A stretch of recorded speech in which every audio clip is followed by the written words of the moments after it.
Hi friends, welcome back to మన channel. Video నచ్చితే చిన్న లైక్ మాత్రం మర్చిపోకండి.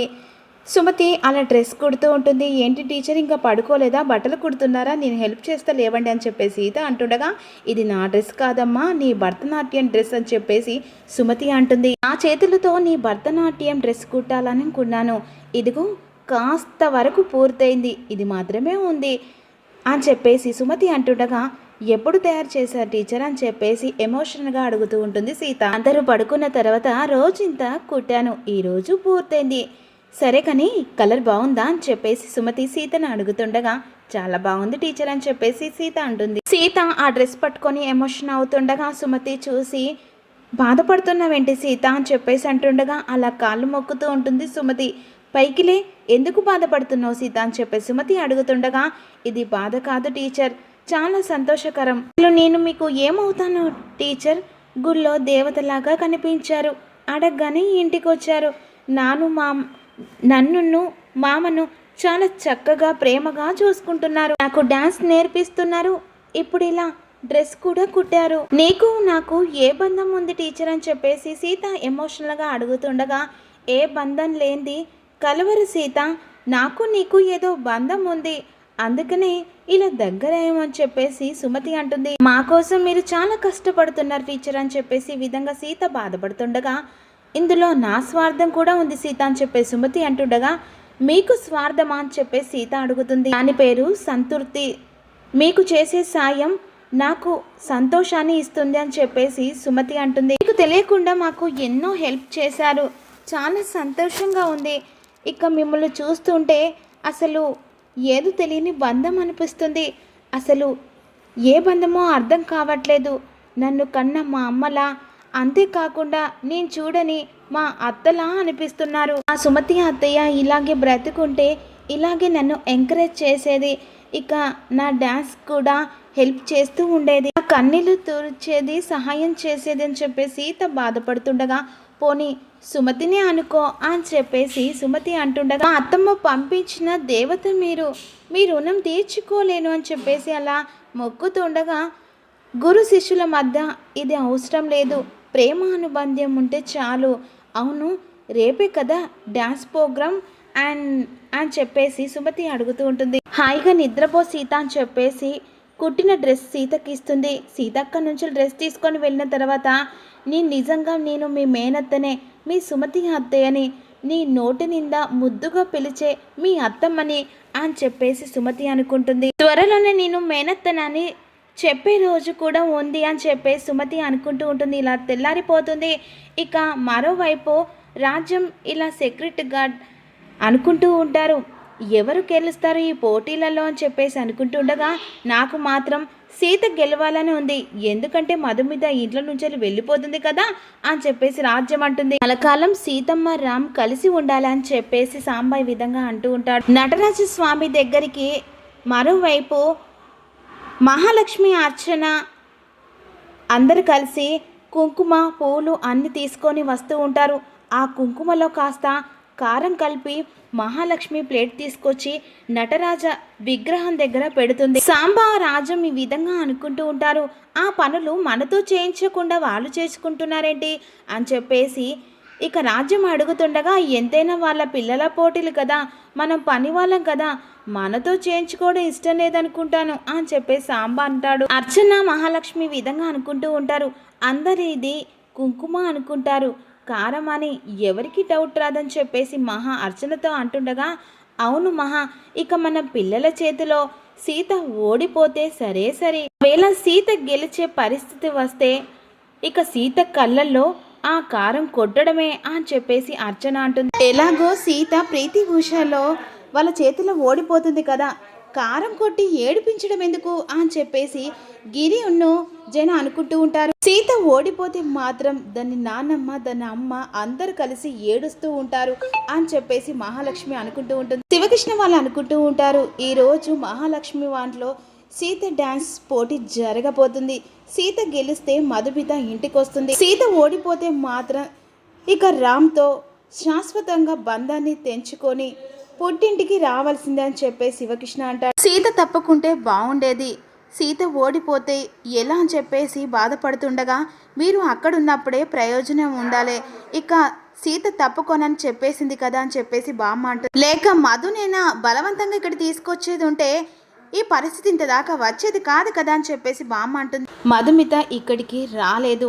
అవును బావ, సీతను ఒప్పించలేకపోయారా అని చెప్పేసి ఈ విధంగా ఇక అడుగుతుండగా మేము పోయేసరికి మా పరిస్థితులు మా చేయి జారిపోయాయని చెప్పేసి ఈ విధంగా లలిత అంటుంది. అవును, ఈ విషయం రామ్ గారికి చెప్పారు కదా, మరి రాము సీత విషయంలో ఏం చేయలేడా అని చెప్పేసి బామ్మ అంటుండగా ఇక ఈ పందెం విషయంలో రామ్ ఏం చేయగలడో అర్థం కావట్లేదని చెప్పేసి లలిత అంటుంది. ఇప్పుడు మన చేతిలో ఏం లేదు, ఆ దేవుడి మీద భారం తప్ప అని చెప్పేసి శ్రీవకృష్ణ ఈ విధంగా అనుకుంటూ ఉంటారు. దేవుడికి అలా దండం పెట్టుకుంటూ ఉంటారు. శ్రీవకృష్ణ కుటుంబం మొత్తం మరోవైపు రామ్ వాస్తా సీత మాటలు జ్ఞాపకం చేసుకుంటూ బాధపడుతూ ఉండగా ఇక భరతనాట్యం డ్రెస్ వేసుకొని సీత రామ్ దగ్గరికి వస్తుంది. పోటీ మొదలవుతుంది మామ అని చెప్పేసి సీత అంటుంది. ఆశీర్వాద కోసం మామ, మీరు ఇలా మౌనంగా ఉంటే నాకు బాధగా ఉంటుంది మామ అని చెప్పేసి సీత బాధపడుతుంది. నీకు చెప్పకుండా పందెంలో ఒప్పుకోవడం తప్పే, ఇక ఇలా చేసినందుకు నీ మనసు కష్టపెట్టి ఉంటే మిమ్మల్ని క్షమాపణ అడుగుతున్నాను మామ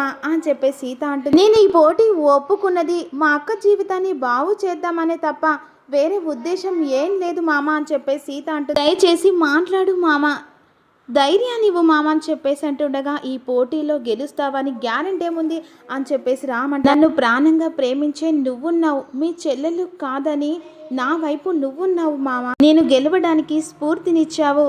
నేను మంచిగా డ్యాన్స్ నేర్చుకోవాలని గుడి దగ్గరున్న టీచర్ని కూడా తీసుకొచ్చావు. ఇక నేను గెలవాలని నువ్వు మనస్ఫూర్తిగా కోరుకుంటావని నాకు తెలుసు మామ. అందుకే మామ నన్ను ఆశీర్వదించు అని చెప్పేసి అంటుండగా జీవితంలో నిన్ను క్షమించలేను సీత అని చెప్పేసి రామంటాడు. అర్థం నన్ను గెలవమని చెప్పడమే కదా మామ, నువ్వు గెలవడమని అనడమే కదా మామ. రాముడి కోపం కూడా సీతకు వరమే మామ. ఎందుకంటే రాముడు సీత మీద ప్రేమ లేకపోతే రావణాసురుని ఇక సముద్రం దాటేసి చంపేవాడు కాదు కదా మామ. రాముడు సీత మీద కోపమైనా ప్రేమైనా అంతా సీత కోసమే చేస్తాడు కదా మామ. అలాంటి రాముడైనా సీతను అనుమానించి ఉండొచ్చు, సీత కూడా రాముడిపై అనుమానం ఉండొచ్చు, కానీ నా రాముడిపై నాకు మాత్రం అనుమానం లేదు. అలాగే నాపై నమ్మకం ఉంచమని కోరుకుంటున్నాను.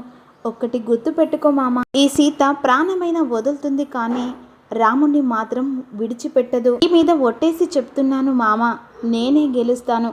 ఈ రాముడికి ఈ సీత మాత్రమే సొంతం. సీత అక్కడి నుంచి నా ఆశీర్వాదం తీసుకొని వెళ్ళిన తర్వాత ఈ లోపు ప్రీతి ఉష రెడీ అవుతుండగా మహాలక్ష్మి అర్చన వచ్చి రెడీ అయ్యారని చెప్పేసి అడుగుతుండగా రెడీ అయ్యాం పిన్ని, చూడండి ఈ పోటీకి మన పరువుకు సంబంధించిన విషయం, మీరు గెలిస్తేనే మన శత్రువైన సీత ఇంట్లో నుంచి వెళ్ళిపోతుంది. మధుమిత శాశ్వతంగా మీ వదినగా మన ఇంట్లో ఉండబోతుంది, మాకు గుర్తుంది పెద్దమ్మ అని చెప్పేసి ఉష అంటుంది. ఎలాగైనా మీరు పోటీలో గెలవాలి, పెద్దగా అది ఏం డ్యాన్స్ నేర్చుకోదని చెప్పేసి అర్చన అంటుండగా నేర్చుకోవడం, ఈ డ్యాన్స్ పోటీలో మీరే గెలవాలి అని చెప్పేసి మహా అంటుంది.